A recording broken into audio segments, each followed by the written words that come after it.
The blessed Buddha, while traveling through the land of Magadha on his alms round, arrived at the city of Rajagaha. It doesn't mention why he came here in this part. The Blessed One was traveling from place to place, wandering throughout the land of Magadha, when he suddenly arrived at the city of Rajagaha. And when he arrived, it was already late in the afternoon, just before the rain began. Outside the city of Rajagaha, there was an old potter named Bhagava who, during the day, worked at a large pottery workshop housed in a big hut. Outside the city of Rajagaha, there is a big hut for firing pots. Since that big hut is in a fairly remote spot outside the city and is such a peaceful place, at night people tend to drop by at all sorts of random times. Traveling monks and religious figures often stop by that pottery hut and spend the night there. At night it is usually quiet, but during the day they're busy with pottery work, making and firing pots. And at night it is peaceful again. People who show up at odd hours just come in and stay the night. The head potter's name was Bhagava. That Bhagava, the old potter, was very devout. Whoever came to stay, he'd let them stay for free. No questions asked. At night the big hut where he made his pots was quiet and peaceful. So then the religious teachers and the travelers, if they arrived at the wrong time and couldn't get permission to enter the city, they would usually come and stay outside the city like that. The Blessed One arrived quite late, just as the rain had set in, so that day he didn't go to the Veluvana monastery. Instead of going to the monastery, he went over to the hut where the potter Bhagava was making pots. He came over, but even though he was the Buddha, he didn't just walk right into the hut where the potters were working. The Blessed One went to the potter named Bhagava and asked for permission.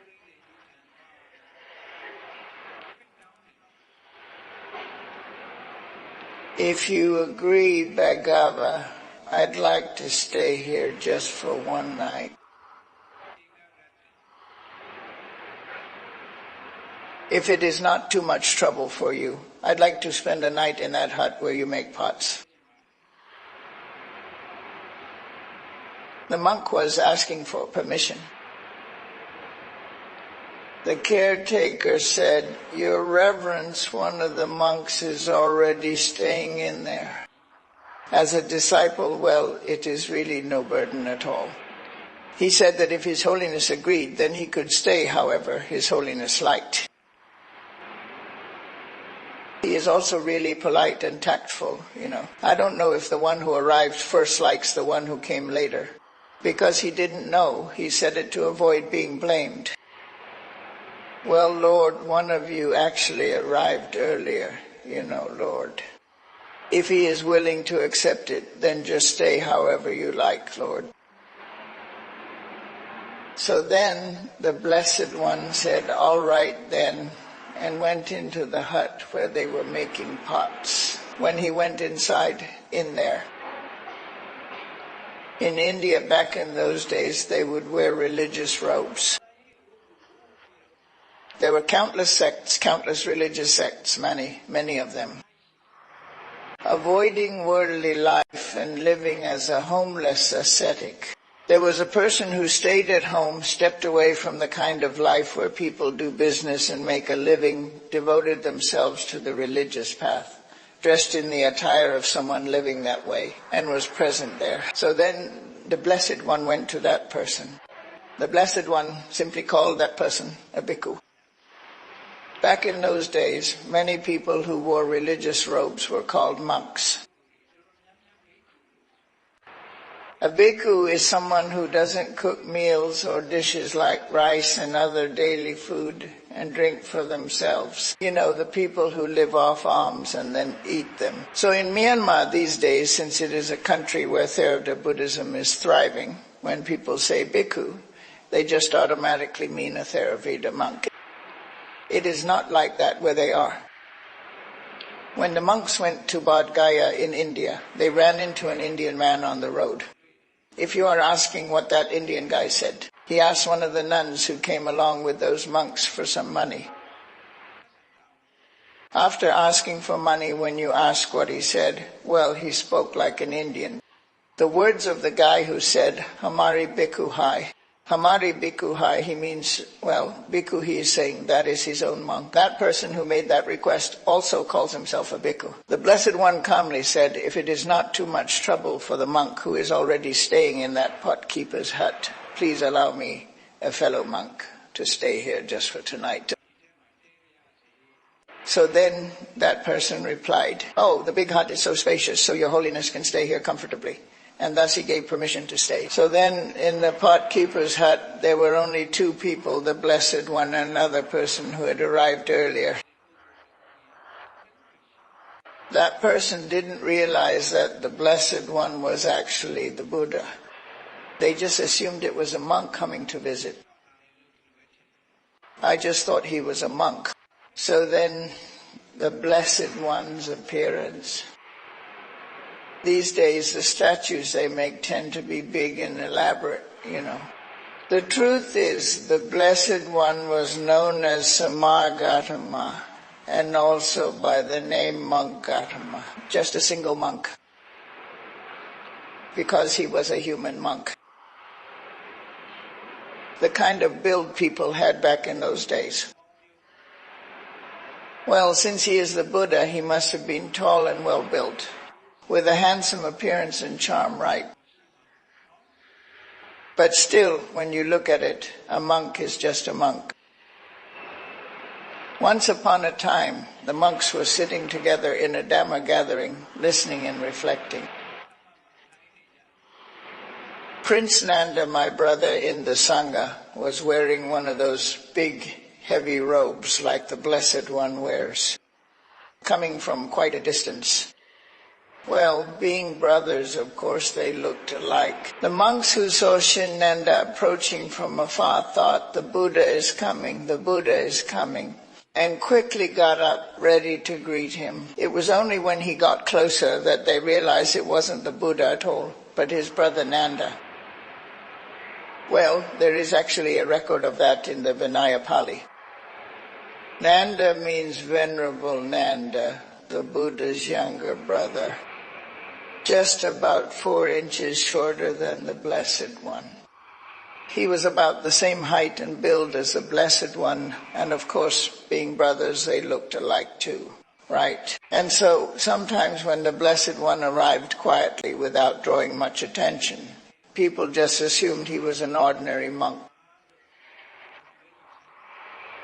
Just now, when he came with his disciples and all the pomp and ceremony, and you look at the dignity and grace he carries, that is definitely the Buddha. These days, if a famous monk comes by and some people have never seen or heard of him before, they might just think he is an ordinary monk.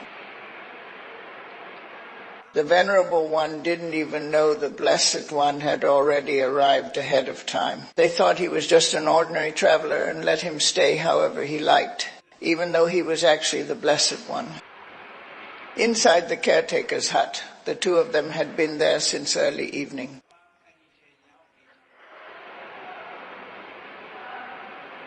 As soon as the Blessed One arrived, he immediately spread out a small grass mat and, not lying down, not sleeping. After laying out a small mat, he sat there in the posture of one deeply engaged in meditation practice, putting in full effort. And the one who arrived ahead of time was just the same. He wasn't sleeping, it was more like he was sitting there meditating. He too was sitting there, a bit off in the distance, just like that,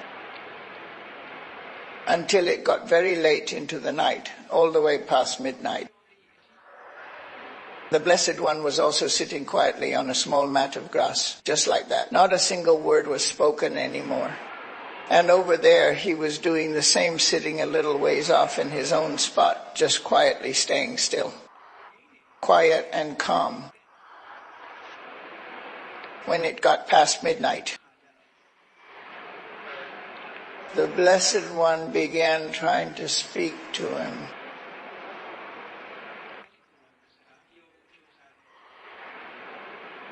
The Blessed One rose from his meditative absorption, and then when he leaned over to look at that Venerable One and looked from a bit of a distance farther and farther, he saw him sitting there quietly. And then the Blessed One, oh, such a dignified and admirable figure. Look at that, such a dignified, admirable person, just sitting there calm and composed. I guess I'll just go ask him then. So the Blessed One got the idea, came over close by and asked him. Asked. If you are wondering exactly what he asked, well, so who did you appoint as your teacher before coming here in monk's robes?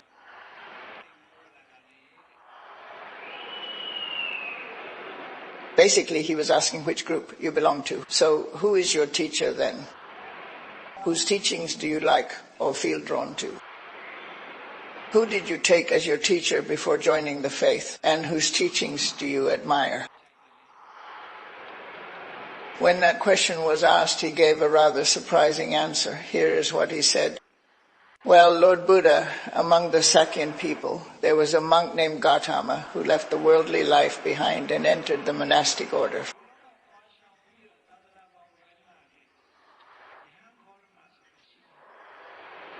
That monk Gautama possessed extraordinary and profound qualities. Arahant, the perfectly enlightened one, endowed with knowledge and conduct. All the defilements are completely eradicated. Worthy of reverence and worship, one who has personally, through his own wisdom, come to know the truth completely with nothing left unknown, filled with perfect understanding of virtue and insight, and fully awakened. He knows the world thoroughly, the supreme knower of the world, the incomparable guide of people in the truth. And when it comes to teaching and guiding others, he is the most accomplished, the very best. He is clearly recognized as the teacher of both gods and humans. He can explain the Four Noble Truths so that others understand, and he is incredibly dignified and honorable, said to be complete with spiritual merit and perfection. After speaking of the Blessed One's qualities, the disciple became devoted to that monk Gautama and entered the monastic order because of him. He likes only his teachings. He is the disciple's teacher.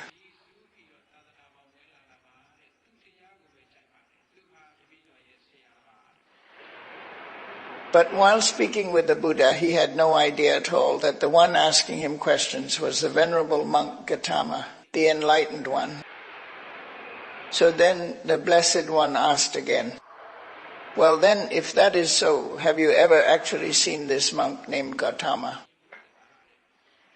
And if you did see him, would you recognize him? So, Your Holiness, I've never seen him before, and even if I did, I probably wouldn't recognize him.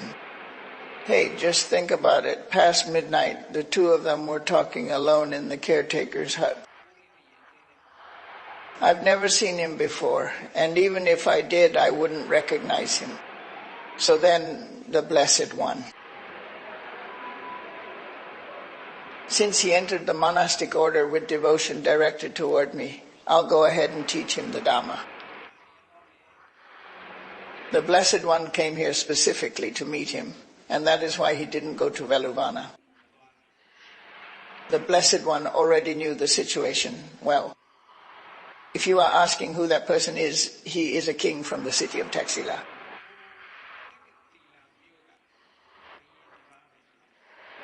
Not an ordinary person. If we talk about Taxila in modern terms, it is located in Pakistan. Even today, it is still called Taxila. The king of that Taxila kingdom was named Pukusati. So why did King Pukusati come here?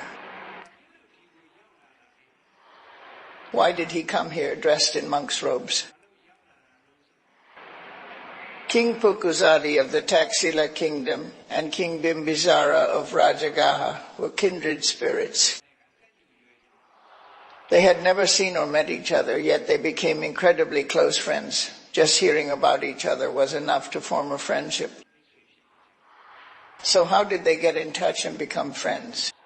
Well, these days it would be from the Pakistan side, from that Gandhara region. The merchants from that Taxila city would come over to Rajagaha in India to trade and do business. The merchants from Rajagaha also went over to that university town to trade and do business. While doing business and such, when they went to dine with the king, he made some casual remarks, and they ended up learning about each other. It was through the trade business that they got in touch, and the merchants learned about each other that way. Little by little, the merchants got in contact and learned about each other. They began exchanging letters and gifts, building up a close and friendly relationship. If King Pupuzati of Taxila happened to acquire some rare or unusual treasure, he would send it as a gift to King Bimbisara through the merchants. Since they were of the same age and status, they got along even better, But they had never seen each other, never met before. When King Bimbisara thought about giving a gift in return, he decided the best gift of all would be the gift of the Dhamma. News that the Buddha had arisen in Rajagaha, in the land of Magadha. News that the Dhamma was flourishing. News that the Sangha was thriving by practicing and living according to the Buddha's Dhamma. They wrote it down on a golden palm leaf and sent it through the merchants to King Purkusati. They sent it along and even included a short message with it. So if we go by that, we can't really say there was no writing system during the Buddha's time. There was writing, You'd have to say there was writing. But still, books and things like that weren't really the main focus, They taught the Dhamma entirely by word of mouth, oral tradition. That is what they called it. It was an era when everything was taught and passed on purely by speaking. So then they wrote out a golden manuscript and handed it over, and even recited it after giving it. Now, when you read this golden manuscript, read it alone. Make sure you are somewhere peaceful with no one else around. Please read it carefully and thoughtfully. King Bimbisara said, I also gave instructions and sent a letter along with it. Oh, when King Purkusati heard he'd received a gift from King Bimbisara, just as he wanted, he went up to the very top floor of the 7-story building, sealed everything under the door so no one could enter, all to make sure he wouldn't be disturbed while reading. He locked and bolted all the doors, went up to the top floor, wondering what kind of unusual gift it might be. The king himself, all alone, opened each one, and inside he found a golden palm leaf. So when he read it, well, what did he find? In his country, the Buddha was present. The Dhamma was present. The Sangha, is well regarded. What kind of qualities does a Buddha have to be such a complete and perfect being? What are the powers of the Dhamma? What are its virtues like? It gives a detailed account of the virtues of the monks who practice diligently and strive according to that Dhamma.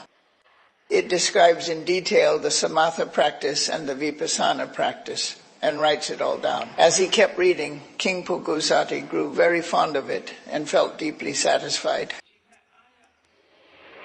Following the practice outlined in it, from the moment he read that letter, he stopped seeing anyone at all and handed over all the affairs of state to be managed for him. And the king, he practiced diligently on the samatha and vipassana methods that King Bimbisara had written and sent to him, and he advanced all the way to the 4th Jayachana stage. When he reached that 4th Jayachana stage, it is in King Bimbisara's letter. Now, try putting these teachings into practice, and if after practicing you feel you can manage it, he suggested you should ordain as a monk. That is what he asked for. If monks or their lay supporters wrote a letter like that, would the monks actually be able to ordain? Since what you wrote says the monk was ordained. People might think that King Bimbisara himself didn't ordain, but told others to wear the monk's robes. So while reading this and practicing the Dhamma, he really came to appreciate it. And when he personally experienced the essence of the teachings, he decided, I'll go meet the Buddha myself. After meeting him, I want to personally practice the Dhamma, learning directly from the Buddha. And this strong desire to meet the Buddha just kept growing. In town, he told one of his trusted followers to buy the kind of clothes worn by religious figures. And then he cut his own hair himself.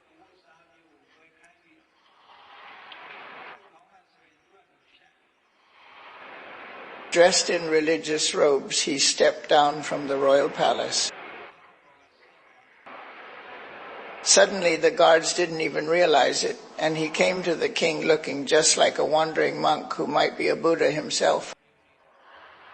They didn't realize it was the king, and later when they went up to check, the king was gone, so they said, oh, he has left the palace, and started following behind. After that, the king gave an order forbidding anyone to follow. Where was he going, you ask? He was headed to Rajagaha. Overland trip, Traveling overland to Rajagaha is a long way. That long journey of over 120 yojanas, he coming all the way from Pakistan to India's Magadha region. Now Bihar state was no short trip. On the cold road, we'd stop wherever we arrived for the night, spend the night there, and then continue along the route like that. Thinking back on where we got to first, it was Sravasti. When I arrived in Savatthi, well, back then there was a pagoda at the Jetavana monastery. But in the letter Vimalasara wrote, it said that in his Rajagaha the Buddha was teaching. So in his country the Buddha was teaching. So he must have thought there was no Buddha in Savatthi. If you were heading to Rajagaha, you'd first pass through Savatthi and then travel the 45 yojanas to reach the Rajagaha region.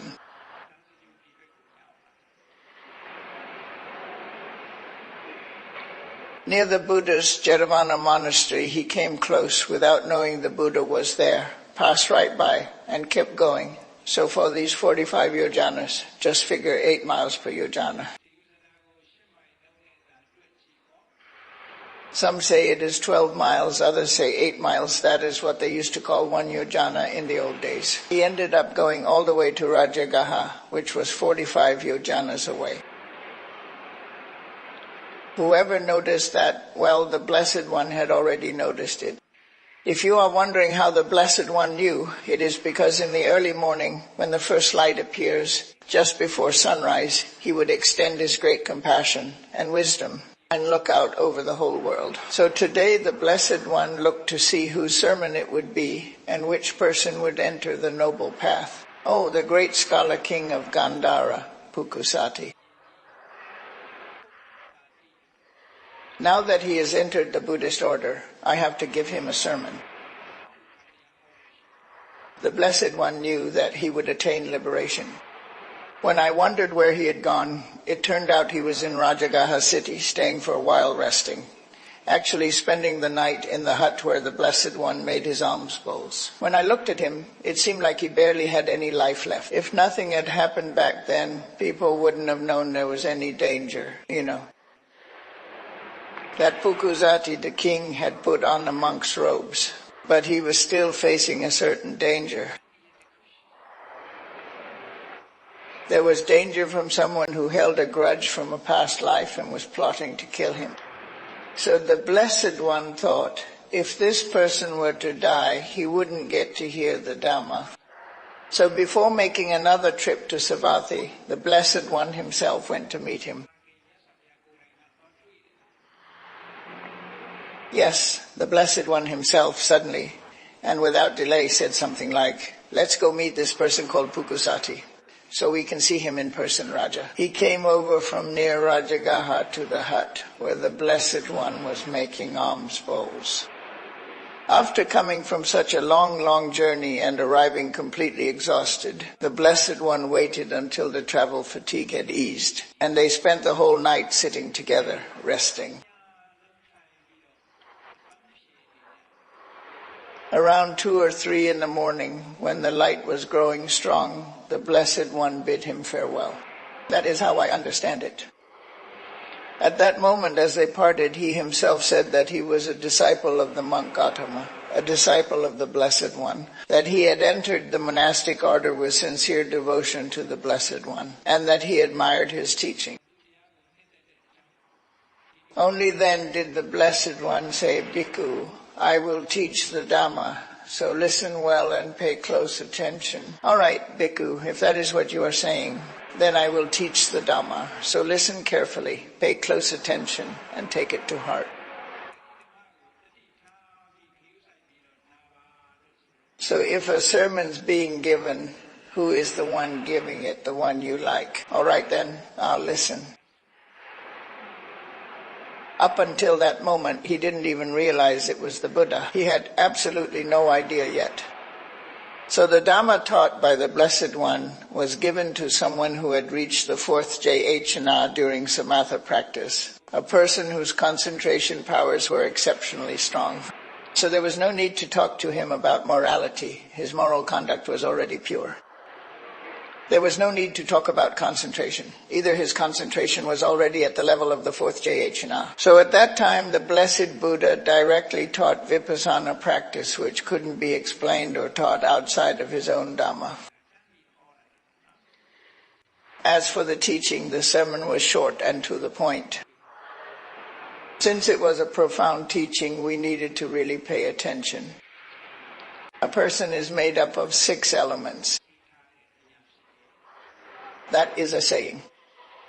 A person made up of the 6 sense spaces when interacting with external sensory inputs, when making contact, has 6 fundamental types.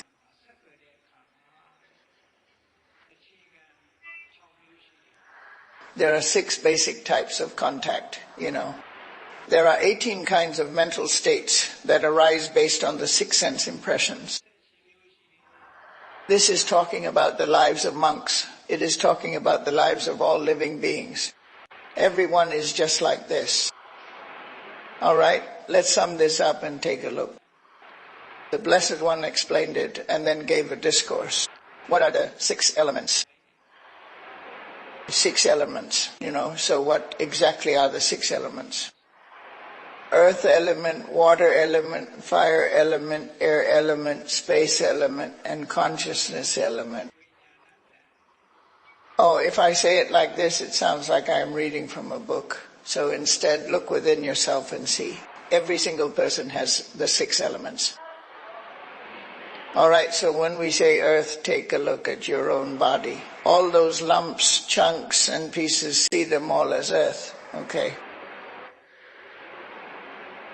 If you look at the parts of the body, there is hair, body hair, toenails and fingernails, teeth, skin, flesh, muscles, bones, bone marrow, and sweat. Heart, liver, spleen, membranes, lungs, large intestine, small intestine, fresh food. So what are those natural elements? The Blessed One said these are solid, hard things because they're firm and compact in nature. They're called the earth element. The Blessed One said that in the body, if you think it over carefully, so it is easy to understand and see in your own body, there are hair, body hair, toenails, fingernails, teeth, skin, muscles. Every one of these solid, hard things, all the solid parts, are the earth element. And that is what they call the earth element. So a person's body is made up of just these things. Whether it is the earth outside or the earth inside the body, every single hard lump, every single chunk, whether solid or soft, all of it is considered earth. All right, now think about fluids too. The ones in the human body, when it comes to fluids, saliva, mucus, sweat, tears, oil, bile, urine, and so on. Saliva, mucus, blood, sweat, fat, tears, oil, bile, phlegm, pus, all those things in the human body. All those liquids, every single one of them, are just the water element. If you think about it carefully, that is all there is inside the human body. If we were to dissect a monk's body, we'd find the solid parts I just mentioned. And the liquids too, that is the earth and water element. All right, next there are 4 kinds of heat in the body. If you look closely, there are 4 kinds of heat. Those 4 kinds of heat are called Rini Santapapi. Sometimes when you get a fever, doesn't your body feel hot? That kind of heat is one type, it is called Santapana Tejo. When you have a fever, your temperature rises and your body feels hot. Another type of heat inside the human body. As the body gradually ages and the appearance deteriorates and fades away, that burning, scorching nature is called the aging heat. So because of that aging heat called Zirana Tejo, the hair on your head turns white, and then falls out. Teeth and other things fall out, and the gums are no longer moist and healthy. They dry up and shrink. A person becomes an old, unattractive figure. Why? Because of that aging heat I just mentioned. People grow old, yes, it is this heat that makes them age. That kind of heat is one type. Another kind of heat, well, sometimes your body suddenly feels hot, burning, Sometimes the heat gets so intense it is burning hot, scorching hot. That kind of heat is also the burning heat in the body. This is called Paratasana Dasana Tejo. Another thing is all the food and nutrients get digested. That is called Pakaka Tejo because of this heat. See, the little grains of rice. If you put rice into mama's pot, add water, and heat it from below, the hard grains will soften, won't they? In the same way, when food reaches your stomach, it is that heat that makes it soften. When it is softened, take a look. When you let go with both hands, is there anything left or right that is still whole? Everything's broken down. It all broke down and got mixed together, didn't it? When it turned into mush, see how soft it became. Everything broke down and got ground together. Once it is all mixed, you can't tell anything apart anymore. Once it is in the pot, can you still tell which is the vegetable, which is what? No, you can't, sir. Yeah, sometimes it probably doesn't cook well, That is called Pakaka Tejo. Those 4 kinds of heat are also found in the body. That is called the fire element. All right, let's think of another one. Vayu. Vayu means the air that rises upward. Sometimes with certain hiccups, you have to let it out through your mouth. There is air that rises up and meets the air coming down. Sometimes there is air in the stomach that makes a rumbling sound. There is air inside the head. Right, all kinds of air. The blood flowing through the body moves thanks to the power of air. Why? Because the heart keeps pumping, squeezing and releasing, and that air pressure pushes it along. So yes, that air exists. And then isn't there also the air we breathe non-stop, 24 hours a day? Yeah, there are 6 kinds of air. That is called the wind element. All right, so adding it all up, the human body has earth, water, fire, and air. It is built from these. And besides these, what else is there? Nothing. All right, and then what else is there? Space. Space means openings, like cavities. Looking at a person, they've got nostrils, the openings. There is a mouth opening. There is an ear opening, a nose opening, an ear opening, a mouth opening. See, all these openings, his whole big body was made like a flute. So basically it is just full of holes. That is called the space element. So how many parts have we covered now? 5 we've covered, 5 already. Those are the physical aspects of the body built from these 5.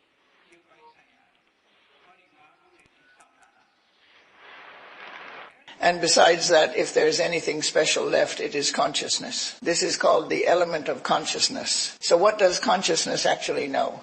Well, if you are comfortable, it knows you are comfortable. If you are poor, it knows you are poor. If being wealthy isn't the same as being poor, then it knows that being wealthy isn't the same as being poor. See, this awareness knows when it is aching. It knows it is aching. When it is itching, it knows it is itching. When it is hurting, it knows it is hurting. So who is it that knows? Is it the earth, water, fire, wind, and space that know? or is it the mind that knows? It is the mind that knows, sir. Yes, the knowing mind here is called consciousness. When you put them together, you get the 6 elements. Oh, so a person, a living being, is really just something formed by combining those 6 elements. That is what the Blessed One taught. Bhikkhu, it is said that this being, this person, is nothing more than the combination of the 4 elements and the 6 groups of properties. That is it, just made up of the 6 elements grouped together. Okay, so what else is still in there then? In this big collection of the 6 elements, if you ask what is special in there, they say there are 6 basic means of connection with the external senses.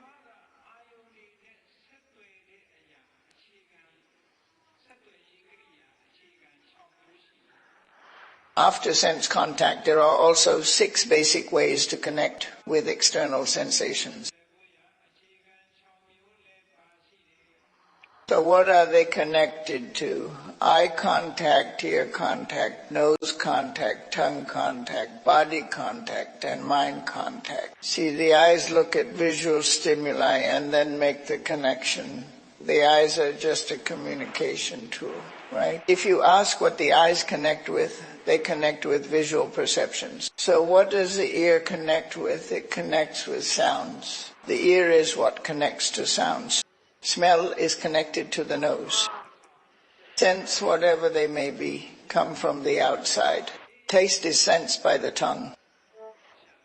You can't taste something just by putting it on your palm. You only taste it when it is on your tongue. Then there is connection through touch the body.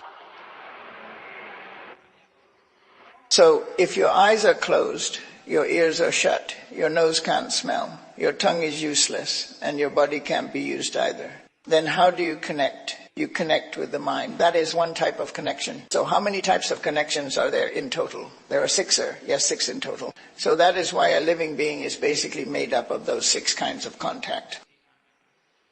So besides those 6 types of connections, what else is there? If we ask, they say there are actually 18 different kinds of mind. That place where the connection happens is called a base, right? Eye base, ear base, nose base, and so on. So in those 6 kinds of bases, those fundamental communication centers, there are 6 types of contact sensations. They're called the visual field, the auditory field, the olfactory field, the gustatory field, the tactile field, and the mental field. Rupa ayatana means the things you can see with your eyes, visible objects. Sada ayatana means sound, sound. Gandha ayatana refers to smell, Rasa ayatana means taste, flavor. Pattabha ayatana means something you can feel by touch, a tangible object. Dhammayatana means all the other kinds of perceptions that are known through thinking. Oh, so when you put them together, there aren't 6 kinds of sense objects, there are. Sir, those 6 types of sensations come to the 6 bases we just talked about and make contact connect.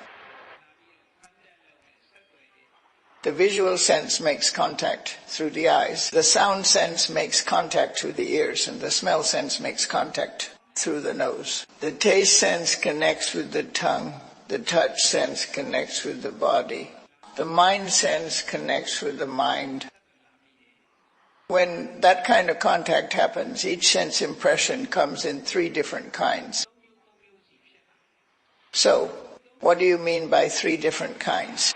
When it comes to visual perception, what the eyes see, it is not all just beauty, charm, and pleasant things. It is not all something to be delighted about. No, it is not. So when you see something, is it always something to be happy about? No, sir. So there is no such thing as feeling sad when you see something. Oh, there is, sir. Yes, sometimes seeing something makes you happy, and sometimes seeing it just gets you down. Sometimes after seeing it, I do feel upset. Sometimes I just feel kind of neutral. Seeing it doesn't make me happy, but it doesn't upset me either. Right, just seeing it plainly. So then, it can't be 3 kinds, right? Oh, it can, sir. Sometimes when I hear a certain sound, I feel happy. Sometimes when I hear certain sounds, it is not happiness at all. It is a kind of sound that just gets on my nerves. Some sounds aren't exactly something to be happy about, but they're not upsetting either. Oh, and smells too. Right. Sometimes when you catch a certain scent, say a sweet fragrant smell, it just makes you happy inside.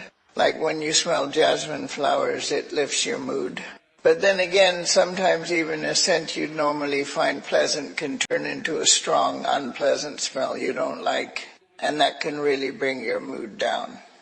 Right? Yes, sometimes there's a smell that doesn't make you happy, but it doesn't upset you either. Doesn't that kind of smell exist? Yes, it does, sir. So there are three kinds of tastes, and it is the same thing. Yeah, there is a taste that makes you happy the moment it touches your tongue, and there is a taste that makes you feel down. You know, it is not that I am upset, it is not that I am happy either. There is this kind of taste too. Even when it comes into contact with the body, it feels the same. Sometimes it feels comforting, it makes me happy. Sometimes I feel uncomfortable. I am not happy about it, really feeling down. Sometimes I am not exactly comfortable. And when I am not comfortable, there are times when I just feel nothing at all. So just three types. Sometimes when I imagine something really beautiful, I end up feeling happy and content again. Sometimes when I imagine something that isn't true, I end up feeling upset again. Sometimes when I imagine things in a plain, simple way, nothing really happens. Oh, when in one sensation there are three kinds happening at once for me. 3 times 6 times 3, how much is that again? 18, my lord. Yeah, so you are saying there are 18 kinds of mental states like that, right? When the senses make contact with their bases, that is when these 18 types arise. This is just the daily life of monks, isn't it? When you think about people, everyday life is just like that. The human body is made up of 6 elements. There are 106 points of contact. When these connect through the senses, 18 types of mind arise. And that is it. That is human life. So if you break it down like that, that is basically what a living being is. This is the analysis of elements like in the Dhatu Vivanga Sutta.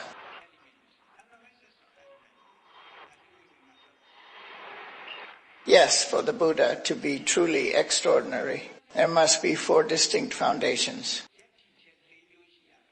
For monks practicing the Dhamma, the Blessed One taught the 4 bases of spiritual power, but not everyone has them.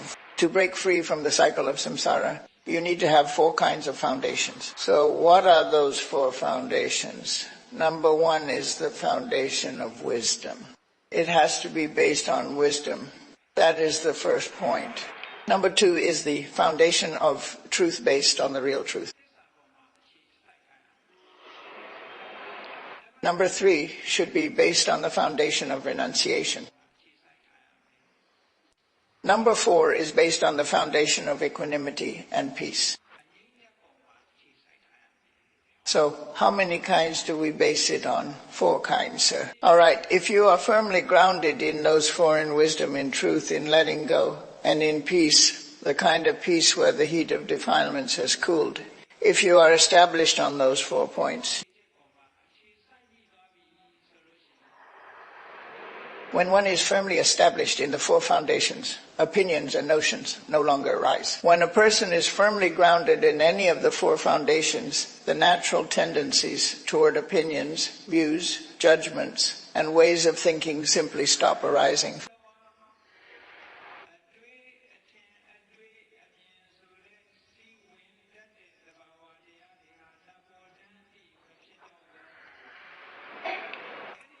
Stand firm on wisdom, stand firm on truth, stand firm on letting go. If you are grounded in letting go, in peace, then opinions and views will no longer arise.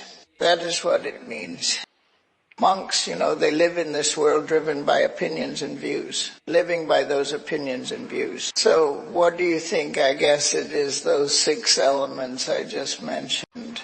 I just think it is mine, right? It is me. I am telling you, my eyes, my nose, my tongue, my ears, my life. So what is this? Just an assumption, really not true at all. And why do we have these assumptions? It is because of desire. Clinging to this, calling it my life, my own, holding on with that little sense of, this is mine. If you really think about it, earth is just earth, air is just air, fire is just fire. The element is just the earth element. right? There is nothing here that I can truly call mine. They say it is all just due to its own natural properties. If you are wondering what those opinions, those views really mean, it is just seeing this as something I personally own. So, opinion refers to craving, and view refers to wrong view. Thinking it is mine, that is craving. Thinking it is me, that is pride. Thinking it is myself, that is wrong view. Here, opinion and view mean craving and wrong view. This is also called upadana. Upadana means attachment, right? Those opinions and views flow right into the body. When I say they're flowing in, I mean they continue without stopping, like a constant stream. When water flows into the sea, does it ever stop? No, it doesn't. Flowing in. Oh, whenever craving type thoughts or view type opinions get involved with those things, they keep flowing in all the time. Those kinds of inflows just don't happen anymore. If you stand firm on this wisdom and truly know it as you just did, then these inflows won't arise anymore. If those inflows no longer arise, then this person is truly noble. They say he has become a true saint. The Blessed One taught that very Dhamma, So if you are wondering what needs to be done, the Blessed One went on to explain the tasks to be done. Wisdom, never forget your wisdom. Wisdom without negligence. Protect the truth, keep it safe, and preserve it. Cultivate and increase the practice of letting go. Strive and make an effort for peace in the training. Make an effort, really work hard for peace of mind within yourself. These 4 points are the 4 tasks the Blessed One guided us to do. So how exactly do you practice Panapamajera? Yes, human life is basically just made up of those 6 elements grouped together. There are 6 basic elements that connect with the senses, and from that the mind arises. So there are 6 basic types. When these 6 types of senses connect, the mind's feelings and mental states total 18. Knowing that principle, that is wisdom. Well, when you know it, it is like, how did you come to know it? The earth element in the body I just mentioned, whether it is earth from living beings or earth from non-living things, earth is simply earth.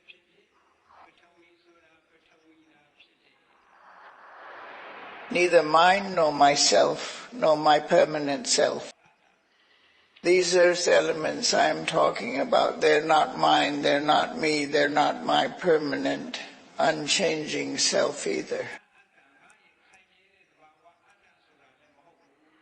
None of it is actually what you think it is, Seeing clearly that it is not like that, with right understanding, strive to see it that way and keep seeing it that way. The earth element is just the earth element. It is not my possession. It is not me. It is not my self-consider. It with right understanding, Blessed One. So when you reflect on it that way, what happens? Seeing the earth element as it truly is with right understanding, one becomes disenchanted with it. When you start seeing things exactly as they are, well, there's no more sense of size or distance anymore. If it is tiny, you'll still get attached. If you see it as an eye, you'll end up clinging to it. If you see it as an ear, then you'll cling to it. If you see the earth element simply as the earth element, is there still anything to cling to? No, there isn't, Lord. If I see it as not me, and if it is not my possession, would I still cling to it? No, I wouldn't, Lord. In this world, the moment people label something as mine, they instantly get attached to it. Let's say you buy yourself a little car. Before buying, I'd been checking them out. I was looking at a bunch of cars. Did I feel any attachment to those cars I was just looking at? No, not at all, Lord. Yeah, once the deal for the car went through and I paid for it, from the moment I called it mine, I got attached to it. Right? Yes, you did, Lord. If you buy a house, is it the same way too? The moment I decided it was mine, instantly there was this sense of attachment. And once that attachment was there, what happened? Worry came right along after it. I started worrying that something might happen. Back then, he was running along the road. He was right there. And he didn't even notice the car. Right? Yeah, the moment I decided it was mine, all the bills and expenses came pouring in. Back then I bought their house or, bought an apartment. Back when I didn't own it, just knowing this apartment was here never bothered me at all. The moment you paid the money and decided it was yours, that is when the attachment kicked in. From the moment that attachment set in, little worries about this apartment started creeping in. So it is obvious that it is because of attachment, isn't it? Yes, it is obvious, sir. So if you want to let go of attachment, what should you do? Well, they say if you want to get rid of this sorrow, you have to cut off the attachment. If you want to cut off attachment, what would you use to cut it? You have to look with the right view and then cut it. You can only cut through it with true wisdom and clear insight. With true insight into reality. See with true insight into reality. See it fully. Seeing with true and right understanding, he becomes disenchanted with the earth element. When someone sees things exactly as they are, with true and right understanding, they lose all attachment to the earth element, completely free from clinging. And they grow weary of it. Yes, completely free from attachment. So if all attachment is gone and you become disenchanted, then what happens? He no longer clings to the earth element. Well, I am not clinging anymore. If you were not clinging, would sorrow and all that still come? No, they wouldn't, Lord. Yeah, just like that. It is the same with the element of perception. Perception is just perception, whether it is inner perception or outer perception. Perception is only perception. It is not me, it is not mine. That is how you have to see it, with the right understanding. This is what it means when they say, don't forget wisdom. Build up your vipassana wisdom, don't forget. They're saying to always keep watching with wisdom, Some monks, some of them don't look with wisdom. They look with craving. They look with wrong views. The moment you look with craving, you instantly get attached. The moment you look at it with fixed views, your perspective gets distorted. Oh, so that is what happened. Hey, don't look at it with craving. See it with wisdom.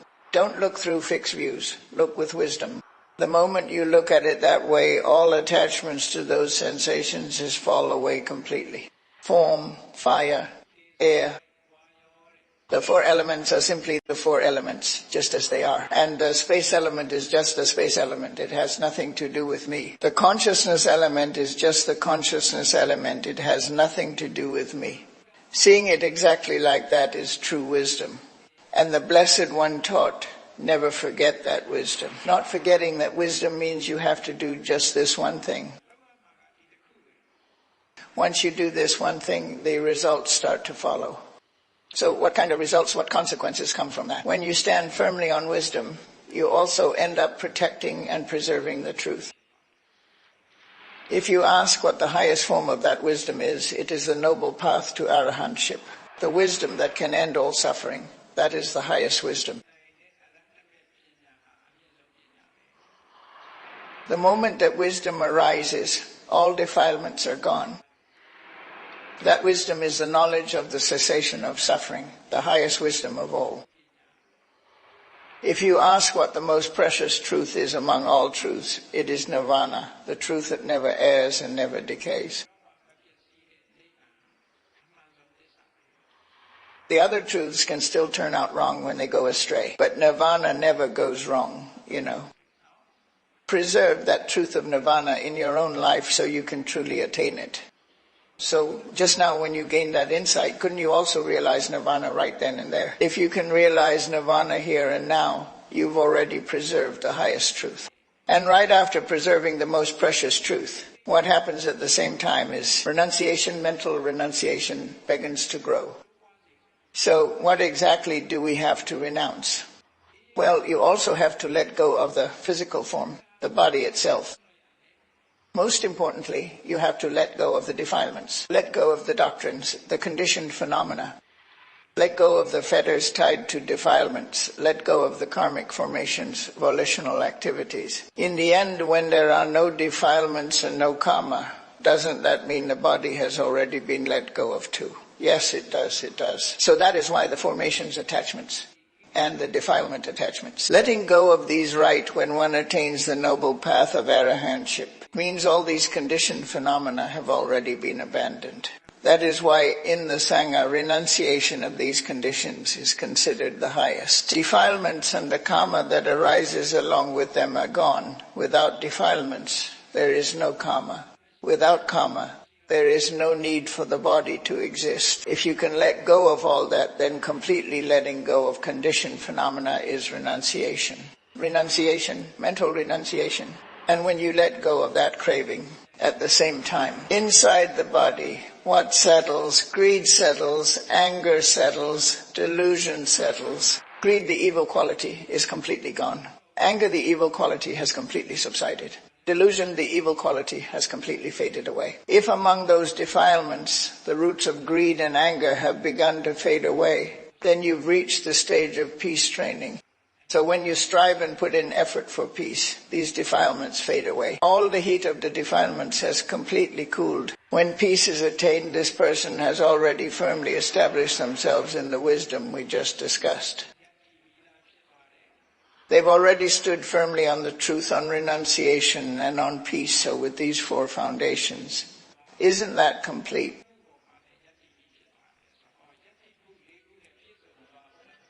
Yes, they say that in the mind of a person grounded in those 4 foundations, opinions and views no longer creep in. Thoughts like me, notions like my possessions, and mistaken views about myself, none of these enter their mind anymore. They've completely stopped. The Blessed One said that a person who has completely stopped in that way is truly noble, pure, and enlightened. In short, in the Tatuviyanga Sutta, the Blessed One taught in a way that deeply touched the nature of reality. And when he taught like that, he was speaking to just the 2 of them, As the Blessed One spoke, it was like the sky just starting to clear before dawn, and then the discourse came to an end. While listening to the discourse, that virtuous man named Pagala Sudi came to truly understand the Dhamma and attain the stage of anami. By listening intently to the Dhamma, he reached the stage of anami. Only when he saw the Dhamma in that way did he truly see the Buddha. And that is when it happened. Back then, he didn't think of him as a Buddha. He just thought he was an ordinary person. So then he went ahead and, kind of cluelessly treated the Blessed One just like an ordinary person. Didn't show any respect, didn't treat him with the usual regard, didn't give him the respect you'd give a teacher. He ended up treating him just like an ordinary person. Then he begged the Blessed One to forgive him for that wrongdoing. The Blessed One forgave him. After granting forgiveness like that, the Blessed One then allowed the disciple to take on the monk's robes. He came wearing a layman's robe, not a monk's attire, right? So when he said he wanted to become a monk, the Blessed One told him that if he was going to ordain, he'd need to have the full set of robes, the alms bowl, and all the requisites. When asked, do you have those already? He said, no, not yet. All right, if you don't have them yet, then go find them, was the reply. So after the Blessed One had finished the grand sermon, he suddenly set off on a heavenly journey. Let's say he was staying in that alms bowl keeper's hut. And then, all of a sudden, he vanished and returned to the realm of the Devas. So this good man, wanting to become a monk, wandered around the outskirts of Rajagriha looking for an alms bowl and robe. And, well, you know how it is in India. There are cows roaming all over the streets, right? Anyone who has been to India knows cows just wander right into the markets. Those guys, the real VIPs, are the cows. Yeah, the cows. On the main road, nobody bothers them there. And in there, this guy stayed for a while, then went in and pushed his way through. And just like that, his life was suddenly gone. The novice monk Pagusadi almost lost his life. Such is the story of life. If the Blessed One hadn't come to give a sermon that night, it would have ended right there with the cow trampling him to death. Before it all ended, the Blessed One came and gave a sermon. The cow, well, it wasn't actually a real cow. It turned out to be an ogre from a past life who had a grudge, disguised itself as a cow, and gored him to death. And then just like that, it fell into a garbage heap, got stuck there for days, and died. When news came that the virtuous man Pagusadi had passed away, the monks asked, Lord, the person who once listened to your teachings has now died. Which realm has he been reborn into? The Blessed One only gave the explanation after that happened. Yes, he was what is called an Orambagya, one of the 5 lower fetters. There are 10 fetters in total. Think of the 10 fetters like 10 ropes, 5 tied to your feet and 5 tied to your head. So they pull you both upward and downward, The Orambagya fetters, meaning the lower fetters, He no longer has those fetters: identity view, doubt, attachment to rites and rituals, sensual desire, and ill will. He no longer has any lower fetters. It means the link to human life has been cut off. The starting point has been severed. They say that once the ties to human life are cut, you reach the Brahma realm. Once you reach the Brahma realm, you never return from it, living in the Sudavasa Brahma realm. So it is connected then. These days he is still around, Pagasati. He reached the Brahma realm, and the moment he arrived, he became an arahant. Venerable Pagasati is now in the Brahma realm and also an arahant. He is living in the Siddhavasa Brahma realm. If you are wondering who is there with him, well, as all Burmese folks know, it is Upaka. Upaka is the same. He is up there in the Siddhavasa Brahma realm, living as a great Brahma now. When the next Buddha appears, they'll meet him too, for sure. He ended up reaching that Siddhavasa realm. This person was said to be extremely wise, and during the Buddha's brief teaching on the Dhatu Vivanga meditation practice. Now, in the Dhamma, the Blessed One just taught within this set of 6 elements. The element of consciousness is a mental phenomenon. The remaining elements are material phenomena, the material meditation object and the mental meditation object. Based on those two, the teaching led through the successive stages of vipassana insight. And this person eventually attained the stage of an anagami, a non-returner. Only after becoming an anagami did he meet the Buddha, pay respects, worship, ask forgiveness, and realize that the Buddha he had longed to meet was actually this very Buddha. This is one of the short Dhamma talks given during the Othane Sayadaw sermon, since it was a short summary of the Dhatu-Vihanga Sutta being taught. Dear devoted Dhamma listeners, our lives, our bodies are made up of 6 elements. The 6 basic elements, and then based on those 6, the connected senses, and from those senses, the connected mental states, 18 kinds in all. This is our life.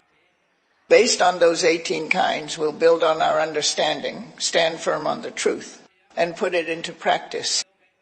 If we can firmly stand on these 4 principles, grounded in letting go and grounded in peace, then opinions, those mental constructs, will no longer arise within us.